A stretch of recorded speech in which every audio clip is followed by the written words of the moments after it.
हेर्नुहोस् त साथी हो, विदेशीहरूको दिमागलाई चाहिँ मान्नै पर्छ। यस्तो मजाको साग यिनीहरूले माटो बेगरै फलाइरहेको छन्। देख्न सक्नुहुन्छ साथी, कति राम्रो हरियो साग छ। हेर्न सक्नुहुन्छ यो साग विदेशमा एकदम महँगो बिक्रीमा आउँछ। यो सागलाई एकदम महँगो पर्छ र उनीहरूले माटोमा त गर्छन् र माटो बाहिर पनि गर्छन्। हेर्नुहोस् त साथी हो, कति राम्रो छ। यिनीहरूले सागको बिरुवा रोप्नको लागि सबैभन्दा अगाडि सुरुमा क्युब आकारमा काट्छन् र यसरी साग उमार्छन् र उमारिसकेको सागलाई यसरी टावरमा राख्छन् र यसरी यस्तो राम्रो साग फलाउँछन्। हेर्नुहोस् त साथी हो, के गजब छ साग। आहा!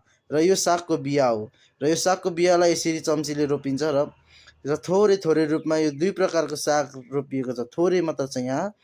र त्यसपछि हामी यसरी रोप्छौँ साग, र यसरी रोपेको साग एकदम मजाले फस्टाएर आउँछ र बिरुवा फस्टाएर आएपछि हामीले त्यसलाई एउटा टावरभित्र हाल्नुपर्ने हुन्छ। त्यो टावरमा फलेको साग हेर्नुहोस् त कति राम्रो छ। र तपाईँहरूलाई यस भिडियो मन परेको छ भने लाइक, सेयर र सब्सक्राइब गरिदिनुहोस्। धन्यवाद।